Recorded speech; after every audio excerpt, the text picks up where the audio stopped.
कहानी की शुरुआत हजारों साल पहले होती है। उस समय जब मिस्र के पिरामिड भी नहीं बने थे। उस दौर में कंडाक नाम का एक शक्तिशाली राज्य हुआ करता था, जहाँ के लोग अपने देश को दुनिया का सबसे महान साम्राज्य बनाना चाहते थे। लेकिन सब कुछ तब बदल गया जब ऑक्टन नाम का एक निर्दयी राजा सत्ता में आया। वह अपनी सेना और क्रूरता के बल पर लोगों पर अत्याचार करता था। असल में वह काली जादुई शक्तियों का मालिक था और उसका सबसे बड़ा सपना था सब्बाक नाम का एक रहस्यमयी मुकुट बनाना। कहा जाता था कि जो भी उस मुकुट को धारण करेगा उसे कोई भी हरा नहीं पाएगा। लेकिन उस मुकुट को बनाने के लिए एक बेहद दुर्लभ खनिज की जरूरत थी, जिसे एटर्नियम कहा जाता था। यह जादुई पत्थर केवल कंडाक की धरती में ही पाया जाता था। इसलिए ऑक्टन ने अपने ही लोगों को गुलाम बना लिया और उन्हें खदानों में जबरन एटर्नियम निकालने पर मजबूर कर दिया। हर दिन हजारों गुलाम खदानों में काम करते थे। जो भी एटर्नियम का छोटा सा टुकड़ा खोज लेता, वह उसे सैनिकों को सौंपकर इनाम पाने की उम्मीद करता। लेकिन लालच इतना बढ़ चुका था कि कई बार दूसरे गुलाम रास्ते में ही हमला करके पत्थर छीनने की कोशिश करते थे।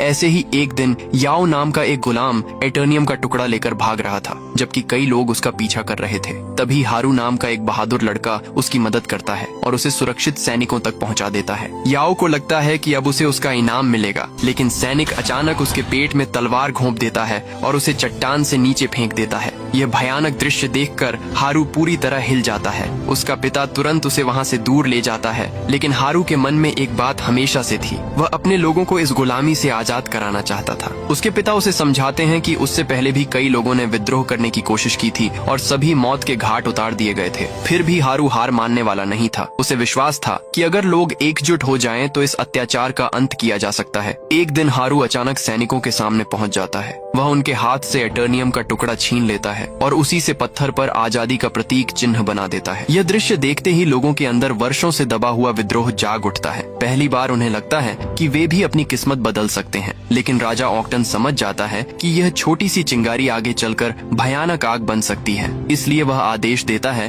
कि हारू को सबके सामने मौत की सजा दी जाए। हारू को पकड़कर फांसी के मंच पर लाया जाता है, लेकिन अंतिम क्षण तक वह लोगों को आजादी के लिए लड़ने का संदेश देता रहता है। तभी कुछ ऐसा होता है जिसकी किसी ने कल्पना भी नहीं की थी। धरती के प्राचीन जादुई रक्षक हारू को चुन लेते हैं और उसे देवताओं जैसी शक्तियां प्रदान कर देते हैं। देखते ही देखते उसका पूरा शरीर दिव्य ऊर्जा से भर जाता है और वह एक असाधारण योद्धा में बदल जाता है। उधर हारू को दिव्य शक्तियां मिल चुकी थीं, लेकिन तब तक बहुत देर हो चुकी थी। राजा ऑक्टन आखिरकार सब्बाक का मुकुट तैयार कर चुका था और अब उसके पास ऐसी अंधेरी शक्तियां थीं जिनका सामना करना लगभग असंभव था। अपनी नई शक्तियों के साथ हारू सीधे महल की ओर बढ़ता है ताकि अपने लोगों को हमेशा के लिए आजाद कर सके। लेकिन जैसे ही वह ऑक्टन के सामने पहुंचता है, राजा सब्बाक के मुकुट की पूरी शक्ति का उपयोग करना शुरू कर देता है। देखते ही देखते दोनों के बीच एक भयंकर युद्ध छिड़ जाता है। उनकी टक्कर इतनी विनाशकारी होती है कि पूरा महल टूटने लगता है। चारों तरफ आग, बिजली और विस्फोटों का तांडव मच जाता है। अंत में हारू अपनी शक्तियों की बदौलत ऑक्टन को हरा देता है। लेकिन मरने से पहले ऑक्टन एक आखिरी चाल चलता है और सब्बाक के मुकुट को ऐसी जगह छिपा देता है जहां कोई भी इंसान उसे कभी न ढूंढ सके। इसके बाद हारू भी रहस्यमयी तरीके से गायब हो जाता है। हजारों साल बाद कहानी वर्तमान समय में पहुंचती है। अब कंडाक पर इंटरगैंग नाम का एक विदेशी आतंकवादी संगठन कब्जा कर चुका है। शहर के हर कोने पर उनके सैनिक तैनात और लोगों को कहीं भी जाने के लिए पहचान पत्र दिखाना पड़ता है। इसी दौरान अमन नाम का एक 14 साल का लड़का अपने स्केटबोर्ड पर सवार होकर चुपके से सीमा पार करने की कोशिश करता है, लेकिन सैनिक उसे पकड़ लेते हैं और लाइन में लगने का आदेश देते हैं। अमन गुस्से में जवाब देता है, लेकिन उसके पास कोई दूसरा रास्ता नहीं होता। उसी समय करीम नाम का एक आदमी अपनी वैन लेकर चेक पोस्ट से गुजर रहा होता है। सैनिक जब अपने डिवाइस में वांटेड अपराधियों की सूची देखते हैं तो उन्हें एड्रियाना की तस्वीर दिखाई देती है, लेकिन उन्हें पता नहीं होता कि एड्रियाना उसी वैन के अंदर छिपी हुई है। अमन वास्तव में उसका बेटा है और वह भी अपनी माँ के साथ मिशन पर जाना चाहता है, लेकिन एड्रियाना उसे घर लौट जाने के लिए कह देती है। कुछ देर बाद एड्रियाना, उसका भाई करीम और उनका साथी समीर एक पुराने नक्शे के सहारे उस पहाड़ तक पहुँचते हैं जहाँ सब्बाक का मुकुट छिपा होने की बात कही जाती है। रास्ते में एड्रियाना अपने गले में पहने एक पुराने लॉकेट को देखती है जो एटर्नियम पत्थर से बना हुआ होता है। यह उसकी दादी की निशानी थी और पीढ़ियों से उनके परिवार में चला आ रहा था। समीर मजाक में कहता है कि अगर वे इस पत्थर को काले बाजार में बेच दें तो उन्हें बहुत पैसा मिल सकता है। वहीं करीम हंसते हुए कहता है कि एड्रियाना को तो यह कीमती लॉकेट विरासत में मिला, जबकि उसे सिर्फ एक पुराना कोट और गंजापन मिला है। थोड़ी देर बाद वे पहाड़ के अंदर प्रवेश करते हैं और मुकुट की तलाश शुरू कर देते हैं। करीम बाहर वैन में रहकर निगरानी करने लगता है, जबकि बाकी लोग अंदर आगे बढ़ते हैं। लेकिन जैसे जैसे वे गुफा की गहराइयों में जाते हैं, उन्हें अंदाजा भी नहीं होता कि वे एक ऐसी शक्ति को जगाने वाले हैं जो हजारों साल से दुनिया से छिपी हुई थी। पहाड़ के अंदर आगे बढ़ते हुए अचानक इस्माइल कहीं गायब हो जाता है। उसे खोजने के लिए समीर दूसरी दिशा में चला जाता है। उधर बाहर वैन में बैठा करीम आराम से संगीत सुन रहा होता है। तभी वह देखता है कि समीर पहाड़ की ऊंचाई से नीचे गिर रहा है। वह घबराकर उसकी मदद के लिए दौड़ता है, लेकिन तभी चारों तरफ से हथियारबंद सैनिक उसे घेर लेते हैं। दूसरी ओर गुफा के अंदर इस्माइल अचानक एड्रियाना के सामने प्रकट हो जाता है, जिससे वह चौंक जाती है। जब वह समीर के बारे में पूछती है तो इस्माइल हंसते हुए कहता है कि वह बस थोड़ी ताजी हवा लेने गया है। कुछ देर बाद दोनों एक प्राचीन मकबरे तक पहुंचते हैं, जहां सदियों से छिपा हुआ सब्बाक का मुकुट रखा होता है। मुकुट दो विशाल चट्टानों के बीच रखा हुआ था। एड्रियाना जोखिम उठाते हुए उन चट्टानों के बीच छलांग लगाती है और आखिरकार मुकुट अपने हाथों में ले लेती है। लेकिन जैसे ही वह ऐसा करती है, सैनिक गुफा के अंदर पहुंच जाते हैं और इस्माइल को पकड़ लेते हैं। वह एड्रियाना से भागने के लिए चिल्लाता है, लेकिन सैनिकों का नेता करीम के सिर पर बंदूक तान देता है। अपने भाई की जान बचाने के लिए एड्रियाना मजबूर होकर आत्मसमर्पण कर देती है। उसी समय वह प्राचीन मकबरे के सामने घुटनों के बल बैठती है और एक रहस्यमयी मंत्र बोलती है। अचानक पूरी गुफा तेज रोशनी से भर जाती है। अगले ही पल एक रहस्यमयी योद्धा वहां प्रकट होता है। वह एक सैनिक को हवा में उठा लेता है और बिजली के झटकों से उसे मार डालता है। बाकी सैनिक तुरंत उस पर गोलियां चलाने लगते हैं, लेकिन उनकी गोलियों का उस पर कोई असर नहीं होता। इस अफरा तफरी का फायदा उठाकर एड्रियाना और करीम वहां से भाग निकलते हैं। दूसरी तरफ वह रहस्यमयी योद्धा अपनी अविश्वसनीय गति और शक्तियों से सभी सैनिकों का सफाया कर देता है। भागते समय अचानक एक विशाल चट्टान एड्रियाना के ऊपर गिरने वाली होती है, लेकिन आखिरी क्षण में वही योद्धा उसकी जान बचा लेता है। अब सच्चाई सामने आती है कि यह कोई साधारण व्यक्ति नहीं, बल्कि हजारों साल पहले गायब हुआ कंडाक का महान रक्षक ब्लैक एडम है। वह हजारों वर्षों तक उसी पहाड़ के अंदर कैद रहा था और अब आखिरकार आजाद हो चुका था। लेकिन जिस दुनिया को वह छोड़कर गया था, वह पूरी तरह बदल चुकी थी। तभी आसमान में आधुनिक लड़ाकू हेलीकॉप्टर दिखाई देते हैं और वे ब्लैक एडम पर हमला शुरू कर देते हैं। हजारों साल पुराने योद्धा के लिए यह तकनीक किसी जादू से कम नहीं थी। उधर एड्रियाना और करीम अपनी वैन तक पहुंच जाते हैं और तेजी से वहां से निकल जाते हैं। एड्रियाना खुशी से बताती है कि उसने आखिरकार सब्बाक का मुकुट हासिल कर लिया है और उनका मिशन पूरा हो चुका है। लेकिन दूसरी तरफ ब्लैक एडम के लिए असली युद्ध अभी शुरू हुआ था। हेलीकॉप्टर लगातार उस पर मिसाइलें बरसा रहे थे। जवाब में ब्लैक एडम दो हेलीकॉप्टरों को पकड़कर आपस में टकरा देता है, जिससे आसमान आग के गोले में बदल जाता है। कुछ ही देर में सैकड़ों सैनिकों से भरे वाहन वहां पहुंच जाते हैं, लेकिन ब्लैक एडम अपनी जगह से हिले बिना अपनी शक्तियों से उन सबको नष्ट कर देता है। उसके सामने आधुनिक सेना भी बेबस दिखाई देती है। युद्ध खत्म होने के बाद वह सीधे एड्रियाना की वैन के सामने आकर खड़ा हो जाता है और तभी एक बचा हुआ सैनिक उस पर बम फेंक देता है। विस्फोट इतना बड़ा होता है कि पूरा इलाका हिल जाता है, लेकिन ब्लैक एडम को सिर्फ मामूली चोट लगती है। वह आखिरी सैनिक को भी खत्म कर देता है और आगे बढ़ जाता है। मगर लगातार लड़ाई और हजारों साल की कैद से कमजोर हो चुका उसका शरीर आखिर जवाब दे देता है और कुछ कदम चलने के बाद वह अचानक जमीन पर गिर पड़ता है। ब्लैक एडम के बेहोश होकर गिरते ही एड्रियाना और करीम उसे अपने घर ले आते हैं। दूसरी तरफ पहाड़ के अंदर बचा हुआ इस्माइल अपने संगठन के एक सदस्य से संपर्क करता है। तभी सच्चाई सामने आती है कि वह शुरू से ही इंटरगैंग का एक गुप्त एजेंट था। उसने एड्रियाना का इस्तेमाल केवल सब्बाक का मुकुट हासिल करने के लिए किया था, लेकिन इस बार उसका मिशन असफल हो गया था। इसलिए अब उसने मुकुट को किसी भी कीमत पर वापस हासिल करने का फैसला कर लिया। उधर जब दुनिया भर में यह खबर फैलती है कि ब्लैक एडम दोबारा लौट आया है, तो यह खबर सीधे हॉकमैन तक पहुंचती है। वह तुरंत अपने सुपर हीरो दल को इकट्ठा करता है। इस टीम में साइक्लोन नाम की एक लड़की होती है जो हवाओं को नियंत्रित कर सकती है, और एटम स्मैशर नाम का युवक होता है जो अपने शरीर का आकार कई गुना बड़ा कर सकता है। इनके अलावा सबसे शक्तिशाली सदस्य होता है डॉक्टर फेट, जिसके पास भविष्य देखने और जादुई शक्तियों का अद्भुत ज्ञान होता है। जल्द ही ये सभी अमेरिका में हॉकमैन की विशाल हवेली में पहुंचते हैं। वहां उन्हें बताया जाता है कि उनका अगला मिशन कंडाक में है, जहां उन्हें ब्लैक एडम नाम के एक खतरनाक सुपर ह्यूमन को पकड़ना है। ये दल जस्टिस सोसाइटी के नाम से जाना जाता था। कुछ ही देर बाद सभी एक अत्याधुनिक जहाज में सवार होकर कंडाक के लिए रवाना हो जाते हैं। रास्ते में हॉकमैन उन्हें बताता है कि उनका जहाज लगभग अविनाशी है क्योंकि इसकी बाहरी परत एक विशेष धातु से बनी हुई है। कुछ घंटों बाद ब्लैक एडम की आंख खुलती है। वह खुद को अमन के कमरे में पाता है। बिस्तर से उठते ही वह अपनी शक्तियों का उपयोग करके अपनी सारी चोटें ठीक कर लेता है। तभी उसे पता चलता है कि उसकी कैद के दौरान पूरे 5000 साल बीत चुके हैं। दूसरी तरफ लिविंग रूम में बैठी एड्रियाना सब्बाक के मुकुट का अध्ययन कर रही होती है। तभी उसकी नजर मुकुट के अंदर लिखे एक रहस्यमयी वाक्य पर पड़ती है, जीवन ही मृत्यु का मार्ग है। वह इस संदेश का अर्थ समझने की कोशिश करती है, लेकिन अभी उसे इसका महत्व नहीं पता होता। उधर अमन उत्साह से ब्लैक एडम को बताता है कि उसके गायब होने के बाद कई विदेशी शक्तियों ने कंडाक पर कब्जा किया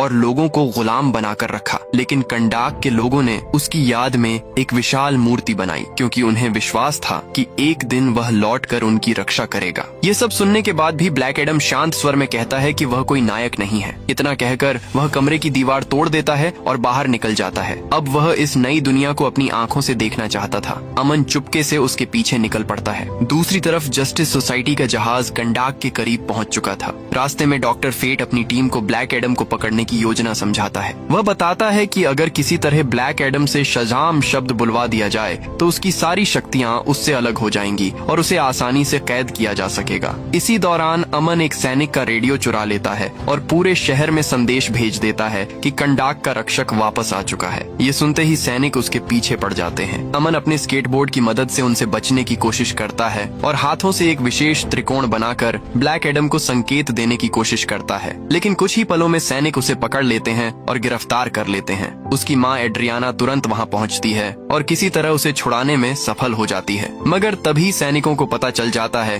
कि एड्रियाना भी वांटेड अपराधी है। अब वे दोनों दोबारा खतरे में पड़ जाते हैं। तभी अचानक ब्लैक एडम वहाँ पहुँच जाता है और कुछ ही सेकंड में हालात पूरी तरह बदल जाते हैं। ब्लैक एडम के पहुँचते ही सैनिक उसे घेर लेते हैं। उनमें से एक सैनिक लोहे की भारी रॉड उठाकर उसके सिर पर पूरी ताकत से वार करता है, लेकिन इसका ब्लैक एडम पर कोई असर नहीं होता। वह उसी सैनिक को पकड़कर सैकड़ों फीट दूर हवा में फेंक देता है। यह देखकर बाकी सैनिक घबरा जाते हैं और उस पर गोलियों की बौछार कर देते हैं, मगर गोलियां उसके शरीर से टकराकर बेअसर गिर जाती हैं। अगले ही पल ब्लैक एडम बिजली की गति से एक एक करके सभी सैनिकों का सफाया कर देता है। अमन और एड्रियाना ये सब देखकर हैरान रह जाते हैं। इसी दौरान ब्लैक एडम दो सैनिकों को पकड़कर आसमान में उड़ रहा होता है कि तभी उसके सामने एक विशाल उड़ने वाला जहाज आ जाता है। ये जस्टिस सोसाइटी का जहाज था। ब्लैक एडम उन सैनिकों को नीचे गिरा देता है, लेकिन उसी समय हॉकमैन जहाज से छलांग लगाकर उन्हें बचा लेता है। हवा में ही वह अपना विशेष सूट सक्रिय करता है और दोनों सैनिकों को सुरक्षित जमीन पर पहुंचा देता है,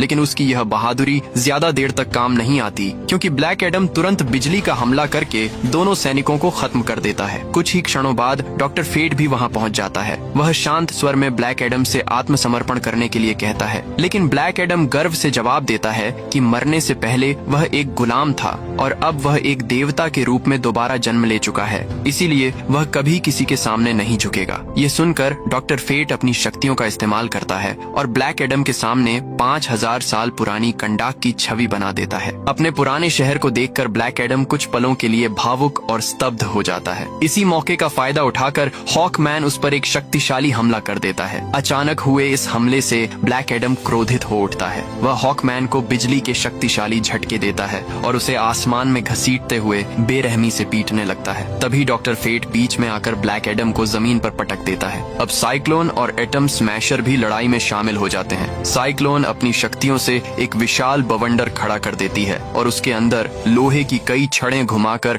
ब्लैक एडम को फंसाने की कोशिश करती है, लेकिन ब्लैक एडम उस जाल को भी आसानी से तोड़ देता है। इसके बाद डॉक्टर फेट एक बार फिर उसे रोकने की कोशिश करता है, जबकि हॉकमैन और साइक्लोन मिलकर संयुक्त हमला करते हैं। लगातार हो रहे हमलों से ब्लैक एडम का गुस्सा चरम पर पहुंच जाता है। वह अपनी पूरी शक्ति एक साथ छोड़ देता है और एक ही झटके में अपने सभी दुश्मनों को पीछे फेंक देता है। उसे लगता है कि अब लड़ाई खत्म हो चुकी है, लेकिन तभी एटम स्मैशर अपने विशाल आकार में आकर उसे एक ऐसा मुक्का मारता है कि उसकी पसलियां तक हिल जाती हैं। फिर भी ब्लैक एडम तुरंत उठ खड़ा होता है और एक ही वार में एटम स्मैशर को बेहोश कर देता है। अब लड़ाई पूरी तरह समाप्त हो चुकी थी। आसपास मौजूद कंडाक के लोग ब्लैक एडम के समर्थन में नारे लगाने लगते हैं और उसकी जीत का जश्न मनाते हैं। दूसरी तरफ डॉक्टर फेट अपनी टीम को रोकते हुए कहता है कि फिलहाल ब्लैक एडम का पीछा करना बेकार है क्योंकि उनमें से कोई भी उसे हराने की ताकत नहीं रखता। इसके बाद वह अपनी टीम के साथ एड्रियाना के पास जाता है क्योंकि उसने अपने एक दर्शन में देखा था कि सब्बाक का मुकुट मुकुट उसी के पास है, लेकिन एड्रियाना उनसे साफ कह देती है कि उसके पास कोई मुकुट नहीं है। उधर एक बड़ा रहस्य सामने आता है। जब जस्टिस सोसाइटी और ब्लैक एडम के बीच युद्ध चल रहा था,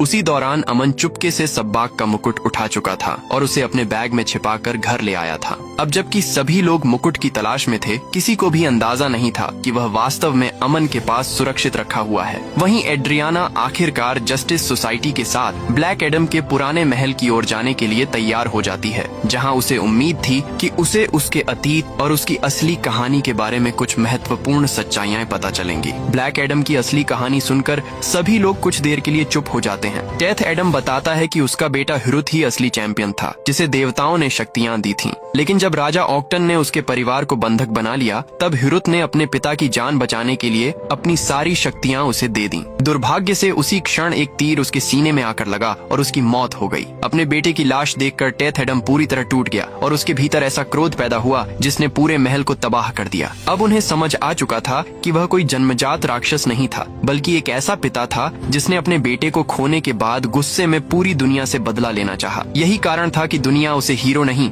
बल्कि खतरा मानने लगी। अपनी गलती का एहसास होने के बाद उसने खुद ही अपनी शक्तियां छोड़ने का फैसला किया और हॉकमैन से वादा लिया कि उसे ऐसी जगह कैद किया जाए जहां वह दोबारा कभी शज़ैम बोलकर अपनी शक्तियां वापस न पा सके। इसके बाद ब्लैक एडम को समुद्र के अंदर बने एक हाईटेक कारागार में बंद कर दिया जाता है, जहां दुनिया के सबसे खतरनाक अपराधियों को रखा जाता था। दूसरी तरफ जस्टिस सोसाइटी को लगता है कि उनका मिशन खत्म हो चुका है, लेकिन तभी घटनाएं एक नया मोड़ लेती हैं। फेट लगातार भविष्य की एक ही झलक देख रहे थे, मानो कोई बहुत बड़ा खतरा अभी भी बाकी हो। उधर एड्रियाना भी परेशान थी। तभी उसे क्राउन पर लिखे हुए शब्द याद आते हैं। वह समझ जाती है कि इस्माइल की असली योजना मरना थी, ताकि वह क्राउन की शक्ति से दोबारा जीवित होकर एक और भी भयानक रूप में लौट सके। जैसे ही वह इस रहस्य को समझती है, अचानक क्राउन गायब हो जाता है और समुद्र की गहराइयों से एक नया दानव जन्म लेता है। इस्माइल अब इंसान नहीं रहा था, वह सबैक बन चुका था, एक ऐसा राक्षस जिसके पास नरक की शक्तियां थीं और जो पूरे कंडाक को अपने कब्जे में लेने वाला था। उधर समुद्र के नीचे बनी उस हाईटेक जेल में ब्लैक एडम अपनी शक्तियों के बिना कैद था।